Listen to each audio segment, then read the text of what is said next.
দমকা হাওয়ায় ভেঙে যাওয়া স্বপ্নটা পড়েই আছে। ওখানে ওয়েট করলাম খাবার দিয়ে, তারপরে এখন এই যে জাল নিয়ে চলে এসেছি পুকুরে ফেলতে, দেখা যাক কি হয়। কি ভালো আছো? হ্যাঁ, বৌদি কি করছে? রান্না করছে। চল। খুব ভালো গান করে, তার খুব মিষ্টি মইয়ে একেবারে, খুব হাসি খুশি থাকে সবসময় মন। আয়ুষ তো খুব খুশি।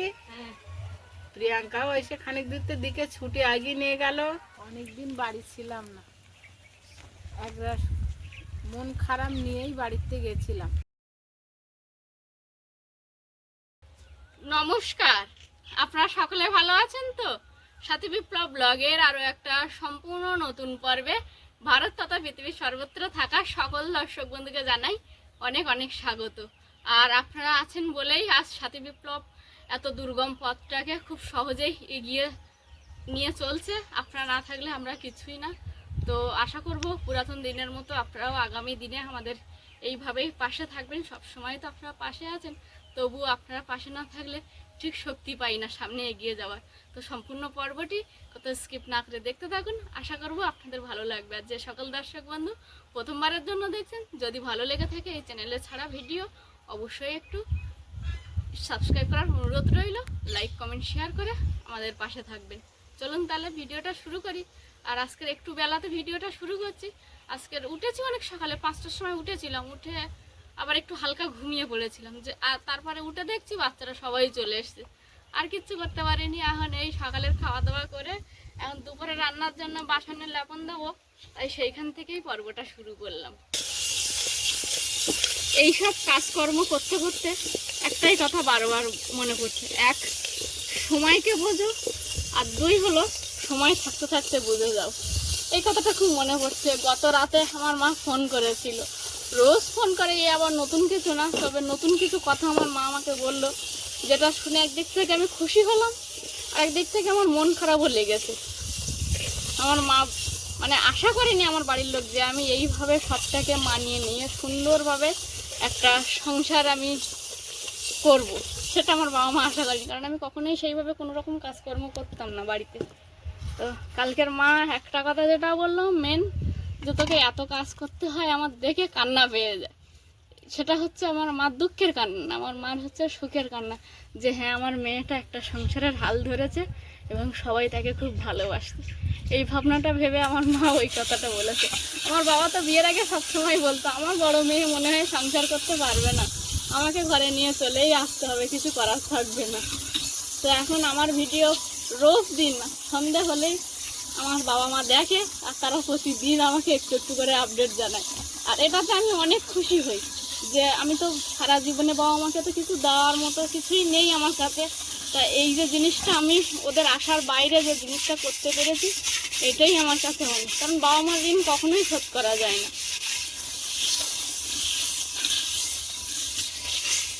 অনেক কথা বললাম, সেই কথার ফাঁকে ফাঁকে আমি হাঁড়ি কড়াই লেপন দিয়ে নিয়েছি। চলুন এবার অন্য কাজকর্ম করব, সেটাই আপনাদেরকে দেখাবো। আর এইসব কাঠ ভাঙা, নাড়া গোছানো, এইগুলো আমার মা দেখে বলছে, বাবা আমার মেয়েটা কত বড় হয়ে গেছে। তাই বলছে, যেদিন থেকে তোমার মেয়ের বিয়ে হয়েছে সেদিন থেকেই বড় হয়ে গেছে, কারণ বুঝে নিতে শিখেছি যে এটা আমার সংসার, আমাকেই গুছিয়ে চলতে হবে। আর এই যে কাঠগুলো এখন ভাঙছি, এগুলোকে রোদে বার করে রাখবো। বৃষ্টি হয়েছিল না এখানে কয়েকদিন আগে, তো ভিজে গেছে, একটু রোদে দিলে বেশ সুন্দর জল।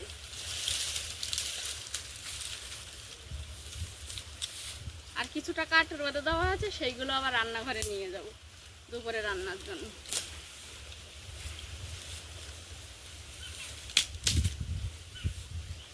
কাঠের মধ্যে থেকে কি বেরোচ্ছে?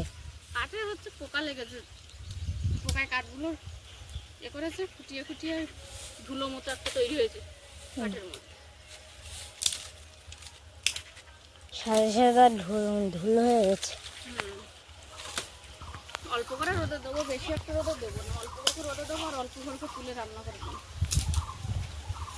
চল মিলে এগুলো রোদে দিয়ে আসি, আর রোদের কাঠগুলো আবার নিয়ে যাই রান্নাঘরে।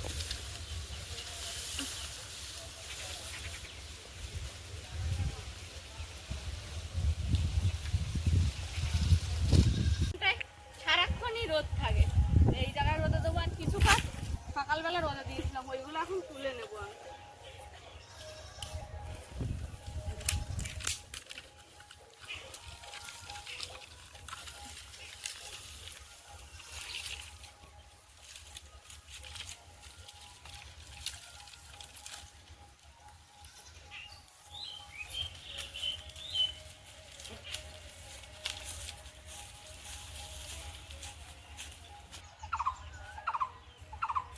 আমার এই পোশাক পরিচ্ছদ দেখে অবশ্যই আপনারা হয়তো বুঝতে পেরে গেছেন যে আমি কি কারণে এখানে এসেছি। হাতে বাঁশের চিঙারি আছে, সঙ্গে ড্রেসটাও বদলে গেছে। তো এই ড্রেসটা যখনই পরি হয় আমি কচু বাগান এই মাছ, বেশিরভাগ সময় এই কাজগুলোই করি। এখন কচু বাগানে যাব কচুর পাতা তুলতে। আর সেই দমকা হাওয়ায় ভেঙে যাওয়া স্বপ্নটা পড়েই আছে। এখন ভাই গেছে, কলকাতা থেকে ফিরলেই হয় ভালো খবর অবশ্যই পাবো, সেই আশা নিয়েও তো আছি। না ফিরলে কিছু বোঝাও যাচ্ছে না।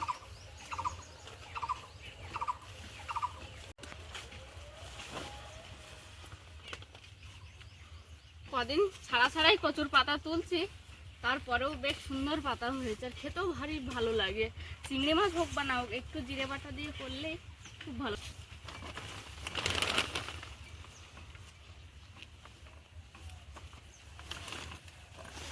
একটা কয়েকটা এই জায়গায়।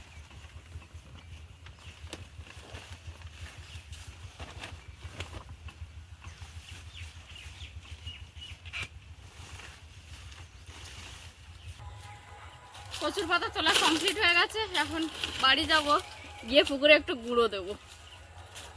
এই সাথী বিপ্লব ব্লগে আমি প্রতিদিন যে ভিডিওগুলো পোস্ট করি মূলত থাকে আমাদের এই গ্রাম্য জীবনযাপন, সাধারণভাবে আমরা কিভাবে চলি তার উপরে। আর আসা আমাদের বাড়িতে বাচ্চারা, তাদের সঙ্গে খুনসুটি।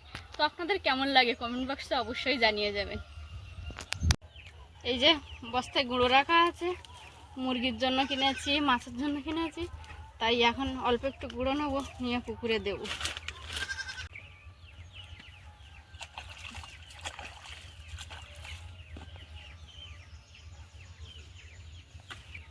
দুটো জায়গায় দেবো, পুকুরে এই একটা জায়গায় দেবো, আর একটা দেবো আমার পুকুরের এই দিকে। পুকুরে দু সাইডে একটু গুঁড়ো দিয়ে ওয়েট করছি কিছুক্ষণের জন্য। তাই ভাবলাম আপনাদেরকে এই পদ্ম পুকুরটা একবার দেখাই। সেই আপনাদের চেনা ছন্দ, চেনা গন্ধে সেই পদ্ম পুকুর আবার ভরে উঠছে পাতা ফুলে। ওই যে একটা ফুল ফুটে গেছে, এখানে অনেকগুলো কুড়ি আছে। ওখানে ওয়েট করলাম খাবার দিয়ে, তারপরে এখন এই যে জাল নিয়ে চলে এসেছি পুকুরে ফেলতে, দেখা যাক কি হয়। আমি জানি চিংড়ি মাছ পড়বে। চিংড়ি মাছ পড়বে আর কি পড়বে? আর জানি না কিছু পড়বে। দিয়েছি অন্য মাছের আশায়, দেখা যাক কি হয়। একটা বড় মাছ পড়লেই হলো। হ্যাঁ, আমি বললাম না চিংড়ি মাছ পড়বে।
আজকে জাল নিয়ে নেমেছিলাম একটু চারাপোনার পাতলা ঝোল খাবো বলে। চারাপোনা মোটে একটা পড়েছে, তবে প্রচুর চিংড়ি মাছ পড়েছে, যেটাতে কচুর পাতা একেবারে জমে যাবে। জাল ফেলেছিলাম পুকুরে, চারাপোনার আশায় হয়নি, তবে প্রচুর চিংড়ি মাছ পেয়েছি। পাওয়ার পর এখন জাল ধুয়ে আর মেলে দেবো শুকনো হওয়ার জন্য। রান্না করবো তাই কাকিমার বাড়ি থেকে জল নিয়ে আসি, ড্রামে জল ভরে রেখে আসি, যখন ইচ্ছা হয় ছোট বালতিতে করে নিয়ে আসি প্রয়োজন মতো। এই যে ড্রামে জল ভরা ছিল, এখন আমি আমার প্রয়োজন মতো নিয়ে যাব। আগে একদিন নিয়ে গেছি, আর আজকে নিয়ে গেলে পুরো ড্রাম বাড়ি নিয়ে যাবো, দিয়ে আবার ধুয়ে পরে নিয়ে আসবো।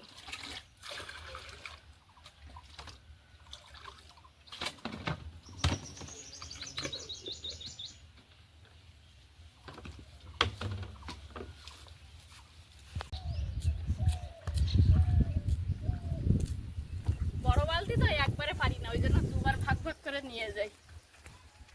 আজকে তো আগেই আপনাদেরকে বলেছি জাল ফেলেছিলাম এই চারা মাছের আশায়, চারা মাছ একটাই পড়েছে আর পড়েনি, তবে বেশ কিছুটা চিংড়ি মাছ পড়েছে। এটা দিয়ে কচুর পাতা রান্না করব, একটু ভাজা মাছ আছে সেটা দিয়ে এই পেঁপের পাতলা ঝোল করব, আর সঙ্গে তো ভাত আছেই। আর অনেকদিন আগে আমের চাটনি করেছিলাম সেটা আছে, বাবা আর আমি দুজন মিলে একটু একটু করে খাচ্ছি। সব কিছু গুছিয়ে নিয়ে উনানের ধারে চলে এসেছি, রান্নাও বসিয়ে দিয়েছি।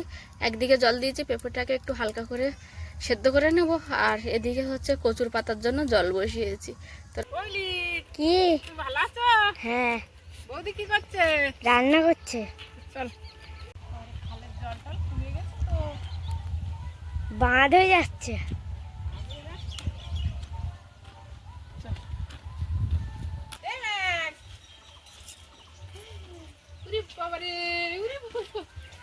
হাই হাই হাই হাই, কি করবো কি করবো কি করবো, আমি কি করবো? আরে বাবারে বাবারে, আবদার দেখো আবদার দেখো, কোন জায়গায় গেলাম আমি তো ছুঁই। হাই হাই হাই হাই, আর যাবো না আর যাবো না, আর কোনোদিন যাবো না। আরে সর্বনাশ, আমি আর কোনোদিন যাবো না, ভুলেই গেছে। আরে আমার মা চলো তাই, থাক থাক থাক থাক থাক তাই, আর যাবো না আর যাবো না।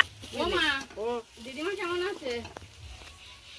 তোর দিদিমার এখন সেলাইন তো খুলে দিয়েছে, আর গোলা খাবার খাচ্ছে, একটু কষ্ট পায় মনে মনে খাওয়ার জন্য, কান্নাকাটিও মাঝে মাঝে করে। তা কালকের মানুষ বাড়ি সেলাম তো ফোন করে শুনলাম, তা বললো একটু মাছের ঝাল দিয়েছে গোলা ভাত। আর সকালবেলা ফোন করে এলাম, বললাম মা কি করছে, তো বললো আছে, উঠে বসে দিয়েছে। দাদা দিদির বাড়ি সবাই ভালো আছে তো? তোমার দিদিগো বাড়ি গেলাম, বৌমার হাতে ওই যে অপারেশন করেছে, ওই ছোট ছোট করে অপারেশন করে মাইক্রো সার্জারি, ওই সেই জায়গায় এক জায়গায় একটুখানি পুষ টুস হচ্ছে। কালকে সন্ধ্যাবেলা নিয়ে যাওয়ার কথা ছিল। আর তা মন কি সুন্দর গান শিখেছে। হ্যাঁ, আমরাও গেছিলাম তো, মন আমাদেরকে গান যাওয়ার সঙ্গে সঙ্গে বললো দিদার একটা গান শোনায়, তা খুব ভালো গান করে, তার খুব মিষ্টি মইয়ে একেবারে, খুব হাসি খুশি থাকে সবসময় মন। ওইখান থেকে খাওয়া দাওয়া করে বিকালবেলা গেলাম মানুক বাড়ি, মানুক বাড়ি গেলাম, গিয়ে আয়ুষ তো খুব খুশি, প্রিয়াঙ্কাও এসে খানিক দূরের দিকে ছুটি আগিয়ে নিয়ে গেল। আয়ুষ সত্যি ভগবানের কাছে আমিও মনে মনে কামনা করি, এত ভালো এত শান্ত, আর সবসময় ঘড়ির কাঁটার মতন টিক টিক করে চলতেছে। পড়াশোনা কম্পিউটার যেখানে যা একদম বিলম্ব করে না স্কুল পাঠশালায় যাওয়ার। পড়াশোনাও তো ভালো, তার ছেলেমিলে একটু আলসি করে, সকালবেলা ওঠে নিজে নিজে মুগ্ধ হয়ে আমি দেখলাম, তারপর একটু জল বিস্কুট খাইয়ে ওর বাবা নিয়ে আবার টিউশনিতে দেখলো, আবার টাইম মতো ওর বাবা আনলো, নিজে নিজে স্নান করলো, স্কুলের ইউনিফর্ম করলো, টাইটা ওর দিদির কাছ থেকে বেঁধে নিয়েছে, ওর দিদি আবার বেঁধে দিয়েছে। তারপর আবার স্কুলে দিয়ে আসলো, পরীক্ষা দিয়ে আসলো, পরীক্ষা দিয়ে এসে একটু জিরিয়ে আবার আমাদের সঙ্গে ভাত টাত খেয়ে ঘুমালো না, একটু শরীর খারাপ, মানে ওই ওয়েদার চেঞ্জ তো, একটু হালকা ঠান্ডা লেগেছে, রাত্রি জ্বর এসেছিল। আসার সময় আমার বলছে, ও দিদা তুমি থাকবে আজকে? তা আমি বললাম ভাই আমি তো কটা বাচ্চা পড়াই, তাদের রুটিন দিয়েছে, কি করি বলদিন, তুলছে না তাহলে তো তোমার বাড়ি যেতে হবে। তাহলে কত বোঝে, আমি এই জায়গাটা খুব খুশি হলাম। তুমি আবার আসবে তো? বললাম ভাই আসবো, কিন্তু আমি যে কবে আসবো, আমি নিজে চলতে গেলে একটু অসুবিধা হয় গাড়ি ঘোড়ায়। আর দেখি মা বললো ঠিক আছে তাহলে দাদুর একবার নয় পাঠিয়ে দিয়ে। আর প্রিয়াঙ্কা আমার আগিয়ে দিয়ে গেল। হ্যাঁ। প্রিয়াঙ্কার সঙ্গে আনলাম, তা মনে হলো আমার গার্জেন। হাত ধরে গাড়িতে তুললো, সেখান থেকে নামিয়ে বললো এখানে বসো। প্ল্যাটফর্মে বসে রেখে টিকিট কেটে আনলো। টিকিট কেটে বললো এখন খালি, এখানে লোকজন নেই, ওই ট্রেন ভর্তি থাকলে অনেক লোক যাবে, তুমি হেঁটে হেঁটে যেতে পারবে না। একদম স্টেশন বই বই একবার মাথায় নিয়ে গেছে, পিয়ালির ওই স্টেশনের মাথায় নিয়ে গাড়িতে তুলে দিয়ে আমার বললো দিদা আঁচলাটা একটু দাও না। আঁচলায় মুখ মুছে দিয়ে উফ কি শান্তি। হ্যাঁ আমিও খুব খুশি হলাম, কত ভালো লাগলো। আয়ুষের কথা শুনে একটা কথা মনে পড়ছে, আয়ুষের মামি গেলে আয়ুষের দাঁত ব্যথা করে, পড়তে যেতে পারে না, স্কুল যেতে পারে না। না এখন পরীক্ষা হচ্ছে তো, অজুহাতটা ওই জন্য মোটে খাড়া করতে পারিনি। অজুহাত দাঁড় করাবে কি করে, পরীক্ষা হচ্ছে না। দাও মিলির খাবার দাবার দাও। আচ্ছা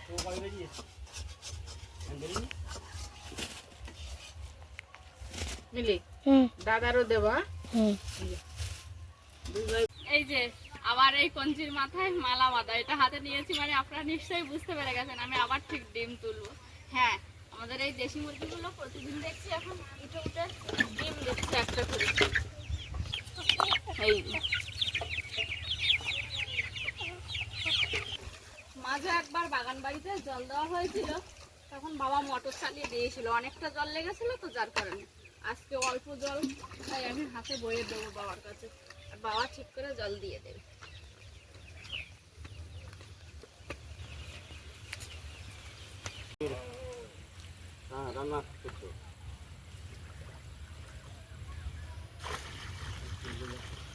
ওইটা কি চাল কুমড়ো নাকি বাবা?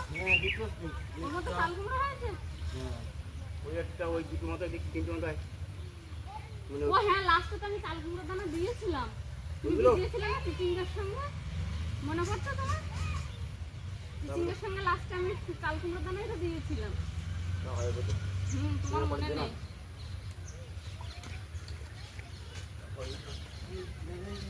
চাল কুমড়ো দানা দিয়েছিলাম।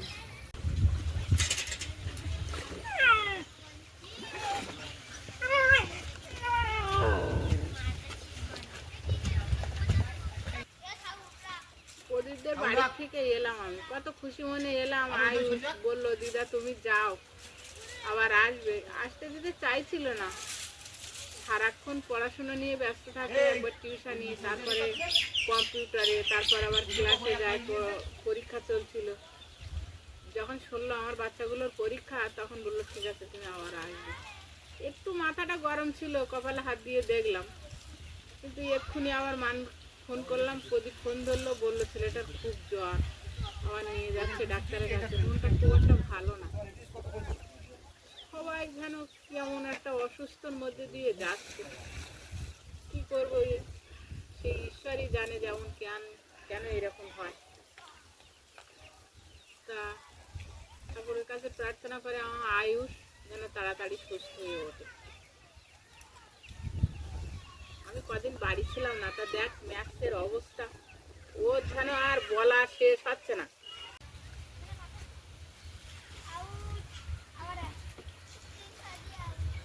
তোমরা একটা জ্বালিয়ে এসছে, ঠিক আছে? হ্যাঁ, একটাই নিয়ে যাও।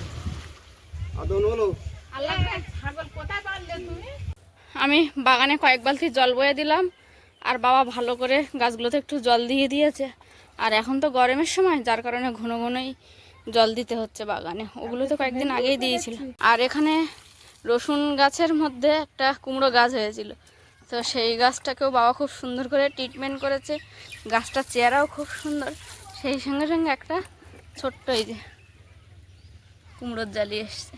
এখন দেখা যাক থাকে কি না। গেলবার যে বর্ষার সিজন চলে গেছে, সেই সময় তো প্রচুর কুমড়ো গাছ হয়েছিল, সেই সঙ্গে প্রচুর কুমড়োর ফল ছোট ছোট এসেছিলো, কিন্তু থাকেনি একটাও, সব পোকায় নষ্ট করে দিয়েছিল।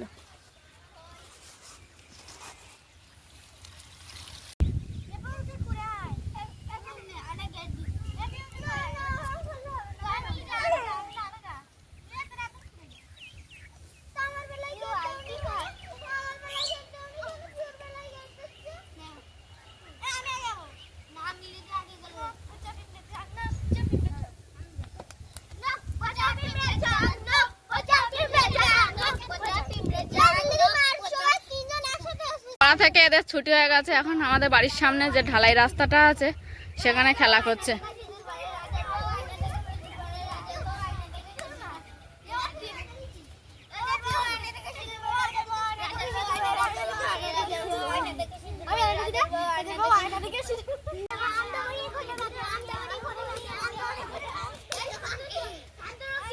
আমাদের এই বাড়ির সামনের যে খাল বর্ষাকালের সময় পুরো জলে টইটম্বুর থাকে, অন্যান্য সময় অল্প জল রাখে।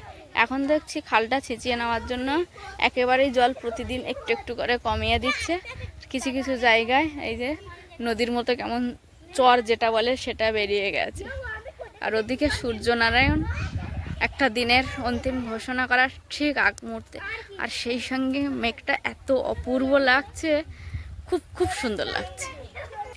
এখানে কিছুটা সাদা নোটে, লাল শাক না লাল নোটে, লাল আছে, সাদা আছে, এরকম আছে। সেই দানা বের করছি। শাকগুলো দানা ধরা হচ্ছে। আর এইটা দেখছি ঝড় জলে ভিজে গেছে, বাবা প্রচুর পরিশ্রম করেছে এটার পেছনে শুকনো করার জন্য। তো এখন বেরোচ্ছে। যেদিন কাটা হয়েছে সেই দিন বড় হয়। হ্যাঁ বেরোচ্ছে তো, বেরোবে ভালো। ধরে শাক তুলে নিতে পারে তো? না না, কিছুটা এসে দেখছি নষ্ট হয়ে গেছে, ওগুলো ভালো নেই। যে কটা ওই সেই প্রথম যা তুলেছিলাম তাই। তারপর আর তুলতে পারেনি না, নষ্ট হয়ে গেছে ঝড়ে না? আমি যেদিন বাড়ি এসেছি তার কয়েকদিন পর আবার একটু ঝড় বৃষ্টি হয়েছে। জানো তো মা, তুমি এই যে চলে গেলে, প্রথম প্রথম ভাবতে তুমি চলে গেলে কি করে হবে, কিন্তু এই যে একটা সপ্তাহে বাড়ি ছিল না, কোনো ব্যাপারই ছিল না, বাবা কিছুটা হেল্প করে দিত। আর ঠিক যেন হয়ে গেছিলো সব, সেই মানে ফাঁকা জায়গাটা মনে হতো না যে তুমি চলে গেলে সেই জায়গাটায় কি হবে। দেখলাম না ঠিক আছে, কাজ তো চলেই যাচ্ছে কাজের মতো। বড় হয়েছি, সংসার জীবনে বড় হয়েছি। হ্যাঁ, যে আবার একবার তীর্থ করে এসো। আমি তোমার বললাম তো, পরীক্ষা না থাকলে তুমি আরো একদিন থাকলেও কোনো অসুবিধা হতো না। ছেড়ে দাও। হুম। অনেকদিন বাড়ি ছিলাম না, একবার মন খারাপ নিয়েই বাড়িতে গেছিলাম। আর ওখানে গিয়ে মায়ের পরিস্থিতি খুব ভালো ছিল না, একটু সুস্থ দেখে আমি পিয়ালি গিয়েছিলাম। সেটা ওর বাবা বা অনিমে সবাই মিলে মতামত দিয়েছিল যে বাড়ি থেকে বেরিয়েছে, সবাই সঙ্গে একটু দেখা করে এসে। গিয়ে দেখলাম ছোটো বৌমা একটু অসুস্থ। এখন ফোন করে শুনলাম আমার নাকি হসপিটালে ভর্তি। সেখান থেকে আবার মানুদের বাড়ি গেছিলাম, মাঝখানে থাকাকালীন প্রদীপ অসুস্থ হলো। আমি বাড়ি আসার সময় আয়ুষ একটু মাথা ব্যথা বলছিল, মাথাটা গরম হয়েছে। এখন ফোন করে শুনলাম ছেলেটা আবার অসুস্থ, ওর বাবা নিয়ে ছটফট করে ডাক্তারখানায় নিয়ে গেছে। আসা যাওয়া এই মন খারাপের মধ্যে দিয়ে এসে আপনাদের সঙ্গেও একটু দেখা করলাম। তো সব রকম মিলেমিশিয়ে ভিডিওটা আজকে চলছে। খুব একটা মন ভালো নাই, তা আমি তো আশীর্বাদ করবই দিদা হিসাবে, আমার আয়ুষ তাড়াতাড়ি সুস্থ হয়ে উঠুক, বা ছোটো বৌমা সুস্থ হয়ে উঠুক। সবাই একা একই মানুষ, সংসার জীবনে আছে, আপনারাও একটু আশীর্বাদ করবেন যেন ওরা সুস্থ হয়ে ওঠে, তাড়াতাড়ি ভালো হয়ে ওঠে। আমার আয়ুষের পরীক্ষা হচ্ছে, খুব ভালো পড়াশোনা করে, কোনো দিন আমি গিয়ে দেখলাম না কোনোটাই আপত্তি নেই পড়াশোনার দিক দিয়ে। তা আপাতত পর্বটা ভালো লাগবে মনে, ভালো লাগলে একটু কমেন্ট, লাইক, শেয়ার করে আমাদের বন্ধু হয়ে যাবেন।